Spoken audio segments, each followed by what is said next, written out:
అయితే ఫ్యూచర్‌లో చాలా ఎంప్లాయ్‌మెంట్ అనేది ఉంటుందన్నమాట. దీనివల్ల ఇప్పుడు డెవలప్‌మెంట్ అయిన విలేజ్ గనుక చూసుకున్నట్టయితే బేగరి కంచ. ఇది అంతా చూస్తున్నారు కదండీ! ఇది వచ్చేసి మొత్తం టోటల్‌గా బేగరి కంచ అనమాట.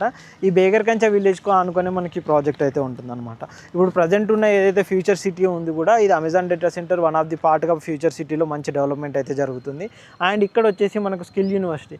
ఈ విధంగా చూసుకున్నట్టయితే ఫ్యూచర్‌లో ఈ అమెజాన్ డేటా సెంటర్ వల్ల చాలామంది ఎంప్లాయ్‌మెంట్స్ అయితే వచ్చే ఛాన్సెస్ ఉంది కాబట్టి 50 ఎకరాల్లోనే చాలామంది ఎంప్లాయ్‌మెంట్స్ వచ్చారు. 100 ఎకరాలు మొత్తం ఎక్స్టెండ్ అయిందంటే ఎక్కువగా ఎంప్లాయ్‌మెంట్ అయితే వస్తుంది. దానివల్ల మనకు ఇన్వెస్ట్మెంట్ కూడా చాలా బాగుంటుంది అన్నమాట. ఇప్పుడైతే మనం ప్రాజెక్ట్ దగ్గరికి వెళ్దాం, పదండి చూద్దాం. మీకు ఇంత ముందుగా చెప్పినట్టుగా ఇప్పుడు ఏదైతే అమెజాన్ డేటా సెంటర్ ఉందో దానికి నియర్ బైయే ఈ ప్రాజెక్ట్ ఉంటుంది అనమాట. ప్రజెంట్ అయితే మనం ప్రాజెక్ట్ లోపలనే ఉన్నాం అనమాట.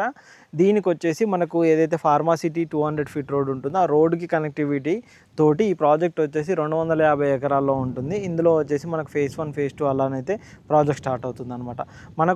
మనకు ఫస్ట్ ఫేజ్ 1లో వచ్చేసి 50 ఎకరాల్లో డిటిసిపి ఫైనల్ అప్రూవల్ కూడా వచ్చిందనమాట. మనకు ఫేజ్ 2 కూడా మనకు వర్క్స్ అయితే కూడా స్టార్ట్ అవుతున్నాయి అనమాట. ఇందులో వచ్చేసి మనకు లిమిటెడ్ ప్లాట్స్ అయితే ప్రజెంట్ అయితే అవైలబుల్లో ఉన్నాయి. ఇందులో ప్లాట్ సైజెస్ కనుక చూసుకున్నట్టయితే 168, 170 స్క్వేర్ యార్డ్స్ నుంచి మనకు 300 నుంచి 1000 వరకు కూడా డిఫరెంట్ సైజెస్లో మనకు ప్లాట్ సైజెస్ కూడా ఉన్నాయన్నమాట. మెయిన్గా ఇక్కడ ఎందుకు ఇన్వెస్ట్మెంట్ పెట్టాలి అనేది చాలామంది ఆలోచిస్తారు.